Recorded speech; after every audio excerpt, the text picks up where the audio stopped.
Hi everyone, my name is Amitesh and welcome to my channel. In this video we're going to talk about intervals, everything to do with intervals. We're going to talk about open intervals, closed intervals, half open, half closed intervals, bounded and unbounded intervals, etc. And in my experience, teaching pre-calculus and calculus, this is a common topic that can be confusing notationally and it does come up a lot. So this video is just designed to just absolutely once and for all just consolidate what are intervals and so you just can write, see an interval and just know what it is, okay? So let's just get started and really clarify the notation. So topic is going to be intervals. These are intervals in the number line. So I have another video, link is down in the description, where I talk about the number line in depth. So I encourage you to watch that if it's unfamiliar to you. But this video should also be accessible even if you haven't seen that. So intervals, let's start off with the following notation. We're just going to specify a pair of numbers a and b so that a is less than b. Okay, so this could be 2 is less than 3, it could be 7.5 is less than 9. You can think about some specific numbers if you like. And the first thing we're going to talk about is we're going to talk about the closed interval. And the closed interval is just going to be the interval, it's just going to be denoted by this notation AB, where we've denoted by brackets here. So these are brackets. Okay, this is important. We're just going to use parentheses, which are a little bit different pretty shortly. But this is just designed to denote all numbers. All numbers, these are all real numbers. So I'm even going to be very specific about that because I think it's always good to be specific. So all real numbers between a and b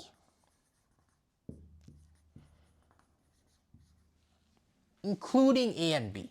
Okay, so this last point is also going to be important. Generally speaking, an interval is going to, for a and b, it's just going to include numbers between a and b. But the question is whether it includes a or b or both or neither. Okay, so in this case it's including both a and b.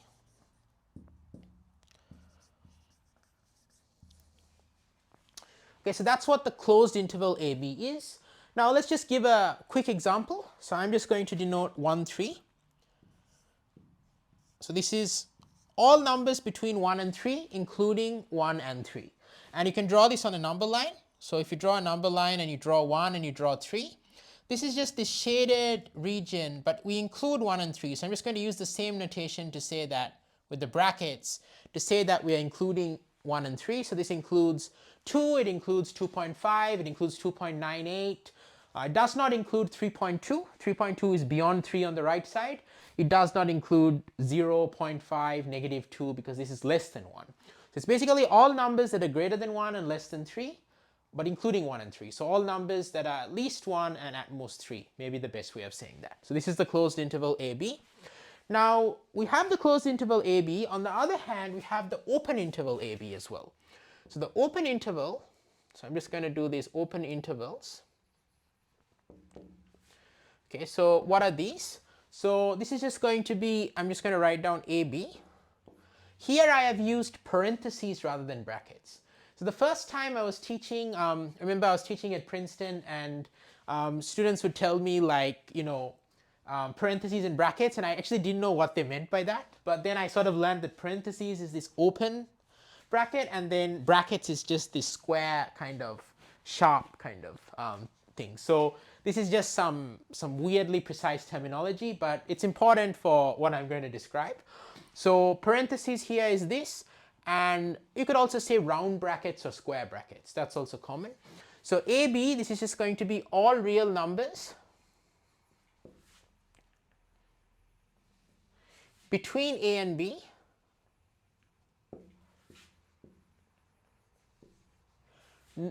not including, so I'm just going to say not including a or b. Okay, so it's kind of very close to the closed interval. It's almost the same thing, it just does not include the endpoints. That's the important thing. So again, if I'm going to do the same example, 1, 3, so I can draw the number line, I can draw 1 and I can draw 3. And it's just the shaded region here, and just to be clear, 1 and 3 is not included. We can use these parentheses just like in the notation, and we've got 1, 3. Okay, so that's going to be the open interval. Now what's the difference between the open interval and closed interval? Just 1 and 3. 1 and 3 are in the closed interval but not in the open interval. Okay, so that's all there is to it. So these are open intervals, these are closed intervals. Now we can keep going, so we can talk about half open and half closed intervals. And there's not so much conceptually different here, it's just to make sure you know the difference between the brackets and the parentheses basically. So I'm just going to erase this here.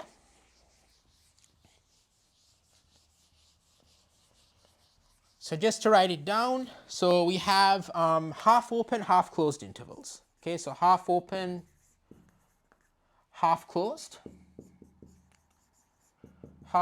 intervals.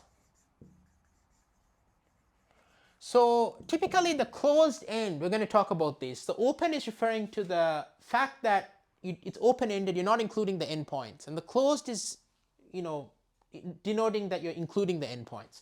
So half open, half closed means that one endpoint is included but the other is not. So for example, I'm just going to write down the two examples. So A, B. So this is just going to be all numbers between A and B. So everything is starting off with all numbers between A and B, but then the only question is what are the endpoints. So all numbers between A and B, whether the endpoints are included or not. So all numbers between A and B, including A,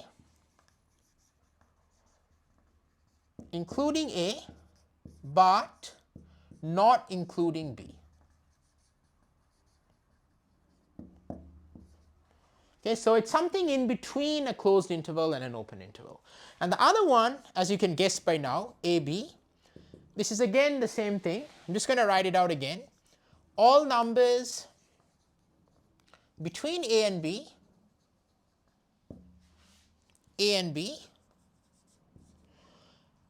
no, you could say again, including B, but not including A. But not including A. Okay, so not including A. Okay, so that's going to be what this interval is going to be. Okay, so pretty standard so far. So all we just need to do is just give some examples. So I'm just going to quickly draw a couple of examples here. So maybe instead of just going through examples, we're just going to give a quick quiz, okay? And we're just going to come up with the questions on the spot just to get the mental gymnastics of, what's in what. Okay, so question 1 is 3 in 1, 3? Okay, so that's the first question. Is 3 in 1, 3? So the thing you have to look for is that, is it between 1 and 3 or not? And then the second question is the endpoint. So if it's an endpoint, what do the brackets tell us? So in this case, because you have a brackets here and a parenthesis here, right? The parenthesis at the 3 indicates an open end. The brackets is a closed end. 3 is not in 1, 3. So the answer is going to be no. Okay, so that's question 1. Question 2 is 0 in, let's say, 1, 3. Okay, so just another question to put in there, is 0 in 1, 3? So again, the question is it a number between 1 and 3? And then look at the endpoints to figure out, according to whether it's a brackets or a parentheses, to figure out whether it's inside or not. So 0 in 1, 3, the answer is no, because 0 is not between 1 and 3. 0 is less than 1. So the answer is no. Okay, next question. Let's try some intervals other than 1, 3. Let's say is -4 in -4, -2. Okay, so now the question, so again, basically is -4 between -4 and -2, and then is it included inside the interval, or is it included according to what the endpoints are or not, whether it's a brackets or a parentheses. So is -4 and -4, -2? Well, it is between -4 and -2, and because we have a square brackets, we can just say that -4 is inside -4, -2. So the answer here is yes. So that's question 3. Question 4, going to go through another one, is 1 in 0, 1.5? The answer here is 1 between 0 and 1.5? Yes, it is. Is it an endpoint? Is it either 0 or 1.5? No. So therefore it is going to be inside 0, 1.5, the open interval there. And second of all, another comment to make is that 0 or 1.5 are not inside that open interval. Okay, so because they are at the endpoints and we have a parentheses. But in this case, the answer is yes. So just to give some, quick sort of, memory recall is that this is going to be a half open, half closed interval. So 1, 3 is half open, half closed. So I'm just going to write here for both question 1 and question 2, it's half open, half closed. -4, -2, is it open or closed? So the answer is it's closed because you have the brackets, so including the endpoint. So this is a closed interval. And finally, we have the last one is 0, 1.5. Is it open or closed? The answer is it's open. So it's an open interval because we have parentheses, so we're not including the endpoints. So this is an open interval. Okay, so that's a quick summary of what are, open, closed, half closed intervals. The last ones I want to consider, and if you have any questions, please always feel free to leave a comment down below. I'm happy to answer them. But the last ones we want to consider are going to be unbounded intervals. Okay, so unbounded intervals also come up a bit. They're pretty important. And they basically indicate intervals where one or both endpoints don't really exist, basically. So let's kind of be precise about what I mean here. So we're going to talk about unbounded intervals.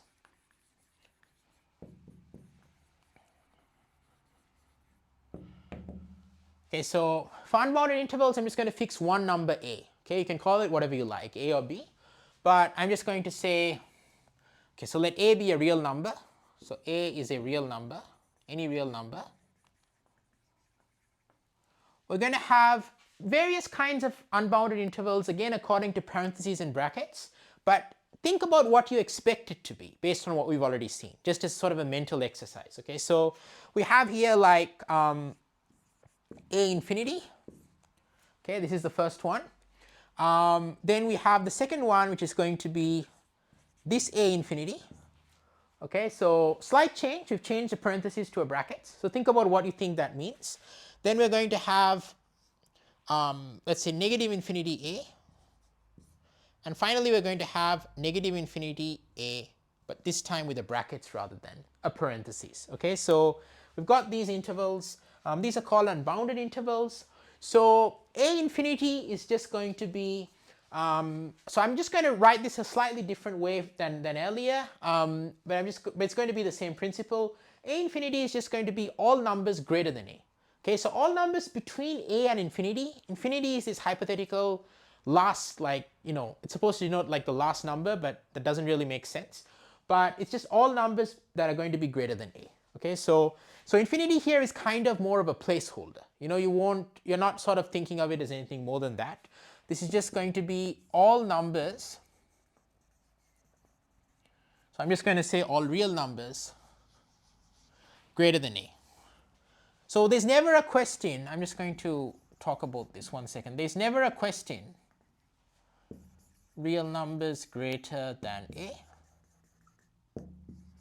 There's never a question of whether infinity will be included as far as we're considering here. Okay, so infinity is always going to have an open end or a parenthesis because these are all going to be real numbers inside these intervals. So these are all real numbers greater than a. So greater than means we're not including a. Okay, so we're not including the endpoint, and that's consistent with using a parenthesis. On the other hand, a infinity here, where we have a brackets rather than a parenthesis, you could also think of round brackets or square brackets if you like. This is all real numbers greater than or equal to a. Greater than or equal to a.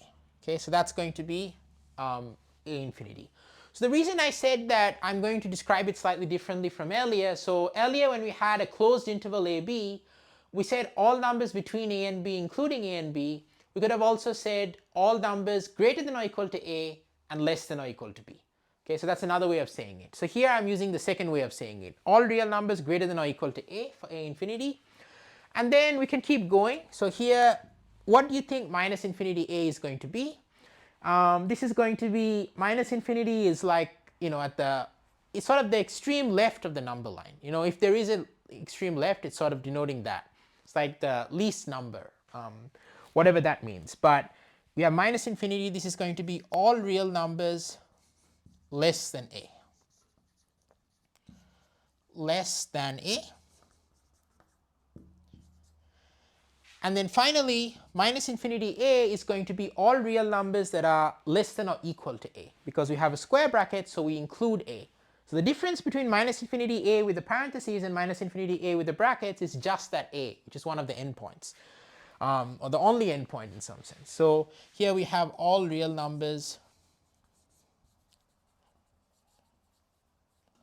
less than or equal to a. Or equal to a. Okay, so to consolidate, we can do a couple of examples. So I'm just going to adjust the whiteboard a little bit here. So what are the examples we're going to do? So we're going to just do, let's say, the following questions. So is 2 in minus 3, or is 2 in minus 3 infinity? Then the second question is 2 in minus, let's say, is 2 in minus infinity 2? And then 3 is 3 in, let's say, 3 infinity. Okay, so a couple of different variations of this problem. So what do you think the answers are going to be? Is 2 in minus 3 infinity? So because it's extending from minus 3 to infinity, we're basically going from minus 3, all numbers that are at least minus 3. And 2 is at least minus 3. So the answer is yes, but we're not including minus 3. So greater than minus 3, but not including minus 3. So minus 3 is not going to be in that interval because of the parentheses, but 2 is. So the answer there is yes. Is 2 going to be in minus infinity 2? So again, this is going to be all numbers that are at most 2.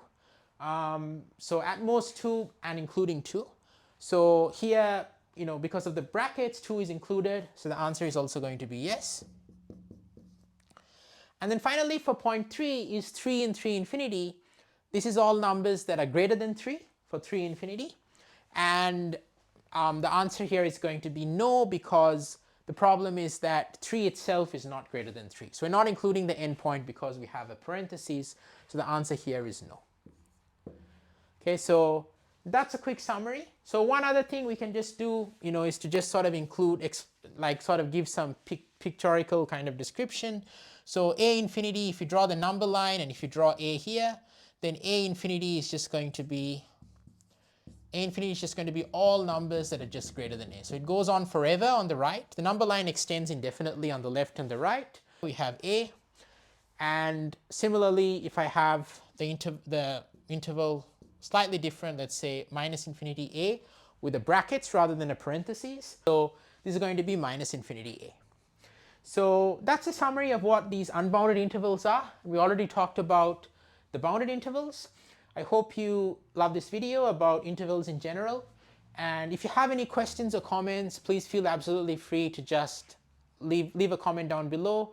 And it would mean a lot to me if you could please like and subscribe if you enjoyed the video. That would help disseminate the video to other people who are also interested in this. And it would mean a lot to me to help grow my channel, because my ultimate goal is to help create free accessible math education worldwide to everyone. And the great thing about YouTube, it's free. Liking and subscribing is also free and takes a second, and it would mean a lot. So thank you so much. I hope wherever you are, you have a wonderful day, night, afternoon. Wish you all the best, and I'd love to engage with you in the comments if you'd love to leave them down below. And I'm super excited to see you in the next video. Thank you so much for watching, and I'll see you next time.